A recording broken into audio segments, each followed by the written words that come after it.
Hello and welcome back to the channel. Today I'm playing against Betafish, which makes the second best move in any position. My goal is to win one game. Let's get started with game number one. Alright, game number one, I do get the white pieces, and I think the general strategy here is to put black in a position, at least to the best of my ability, where it only has one really good response and all of the other responses are terrible. It's elected to play a Caro-Kann with pawn to c6, so the Caro-Kann is now confirmed the second best opening of all time for black. And again, I'm going to try and figure out a way so that it only has one really good response. For instance, I believe if I play bishop c4 in this position, I think the best response for black is pawn to d5. Or actually wait, because that also means that I have to figure out what the second best response for black is in a given position. I was going to say that should I play bishop c4 and we're met with pawn to d5, I could take, and the second best move would definitely not be to take back, because that would be the best move. So I would immediately just win a pawn. But I'll have to think of something else. It's also worth noting that I can't just play something like queen to f3 or queen to h5 and then sack the queen.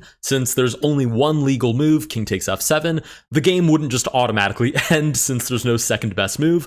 If it is a forcing move, I will let the engine play the singular move on the board. In any case, I do need to get my pieces developed, so I'd imagine bishop c4 is perfectly fine. We're met with pawn to e6, the second best move in the position. And to be frank, I'm not really seeing any amazing opportunities. I'd imagine just knight to f3. I mean, it can probably never play pawn to d5, since I'd imagine that's always going to be the best move, at least for the foreseeable future. So I think I can develop safely and not actually be threatened by the engine here. We're met with pawn to h6, again, the second best move in the position. I wonder if it's going to lose itself in a spiral of craziness because it only wants to play pawn to d5 as the best move and is just going to have to find ways to buy time. It's really not my problem, so I'm going to go ahead and just castle my king. We're met with pawn to a6, again, the second best move in the position. I wonder how long I can drag this bit out for, because realistically I could just play like knight c3, pawn d4, develop my bishop, and in all of those cases, I'm going to imagine that pawn to d5 is going to continue to be the best response until I create some sort of concrete threat. So I'm kind of incentivized to just develop my pieces totally normally and just leave d5 on the board.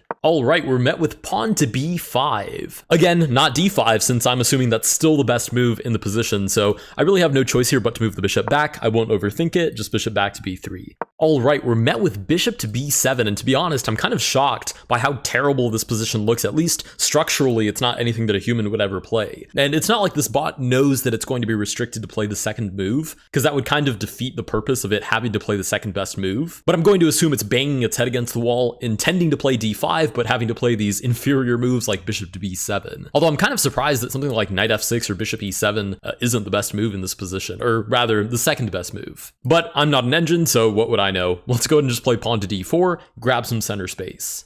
All right, we are finally met with pawn to d5, so this was finally not the best move in the position, which makes a lot of sense because it basically makes this bishop a prisoner of its own pawn structure. But at least Stockfish got the move that it was trying to play in the first place and is kind of trapping my bishop effectively here, so I should start to think about how I'm going to play for tricks. We also have the first actual concrete trade on the board. Should I take? The best move, I'm going to imagine, would be taking back with this pawn, because if you take back with the e pawn, this bishop is just stuck here forever. But then again, I suppose it doesn't really matter how it takes back. Should I take? The pawn would take back. I can't do anything crazy like sacrifice, but I can do something crazy like take on b5, because in that case, the best move is definitely to take back with the pawn, which it will not be allowed to do, so it will have to find something else to play. So that's the kind of tension that I'm looking for. I'm looking for ways to force it to only have one good response, and I think taking here on d5 is a pretty good start. Oh, but we are met with pawn takes on d5, so I guess c takes probably was the best move. I can't possibly imagine that queen takes was. So e takes d5 is clearly the second best move. However, what I can do now is take on d5 instead. Reason being that obviously the best move would be to take back with the pawn, and of course it cannot take with the queen, so there's really only one real recapture, which is with the c pawn, which would be the best move, which it won't be allowed to play. Now the question is there absolutely anything else that I need to be worried about? And I think the answer is no. So I think I can just take on d5. All right, we are met with knight to d7. Of course, it cannot play the best move, so it elects this move, I suppose. I really don't know why that's a good move, but it does seem to allow rook to e1 check, and now I have this knight looking at e7, and this bishop is sort of renewed in its ability to attack on f7, so I'm pretty optimistic about this position, actually. Of course, eventually I want to get this knight out of danger, but I think for the time being, just a normal check is a pretty solid move here. All right, we're met with knight to e7. One would assume that that means that bishop to e7 was in fact the best move, which makes some decent sense since it allows knight to f6, kingside castle, and then you kind of take some problems off of black's position. However, it introduces a completely brand new issue, which is that I can just take the knight.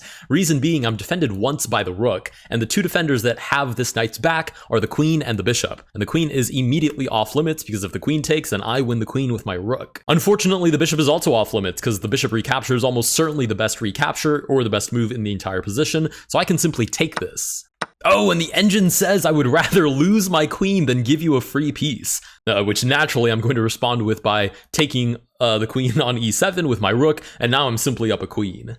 And holy moly, this engine cannot catch a break. I'm going to assume that the bishop capture was best because you can still castle out of the way and then maybe try for something. But instead it has to play the second best move. It does want my rook, so king takes on e7 is on the board. It's crazy too because I could really just ragdoll it here with something like bishop to g5 check and just start some crazy attack because ultimately it's never going to be able to take since that's the best move. And since it has no other ways to get rid of this bishop, it actually has to respond to my threat. So I'm just going to play bishop to g5. Check. All right, we get knight to f6, blocking the bishop's attack on the king. Should I take? I'm going to assume one of these is the best move. I'm going to assume it's actually the pawn recapture, since it would keep the king a little bit safer. And in this kind of position, the engine is probably calculating what the longest way to avoid checkmate is, as opposed to any sort of counterplay or anything like that. So I think I can actually take this and force it to take back with the king. Oh, the poor engine! I'm just torturing it at this point. Okay, so I'm assuming it's based on the principle of avoiding checkmate for as long as possible. It actually decides that it would rather move the king out of the way than recapture the bishop and make the king its most advanced piece on the entire board. So I guess we just continue to attack it. Knight to e5 opens up the diagonal for the queen, of course delivers check to the king, and there has to be some sort of checkmate en route very, very soon. All right, we're met with king to c8. The worst part is that it has to defend suboptimally, so I'm going to play queen g4 check, and I'm going to assume king to b8 is going to be the best move, which would force it to play king to f7, or rather king to c7, that is. And we are in fact met with king to c7, which I think I can just dive in with my queen giving check. And whatever follows, I'll figure out when we get there. So queen d7 check is on the board. And we are met with king to b8. Needless to say, king b6 was probably the better move here because the rook can actually help defend the back rank, but it has to play the second best move, and since it did have two options, it had to choose the second best, or worst in this case, option. I think now is when we just go in for the kill. We want this bishop part of the attack. This pawn is falling, so we can just take on c6 with check. Now to this, there is in fact only one legal response, which is for the bishop to take on c6, which it does, but now I have bishop to e5 because all of these squares are defended, so I can play bishop to e5 check. There's only one way for the engine to defend, which is in fact bishop to d6, but I can simply take on d6, and with that, we do defeat Beta Fish. If you guys did enjoy this video, please consider liking and subscribing. Let me know down below what other freaky challenges I should try out with the engine, and I'll see you guys in the next one.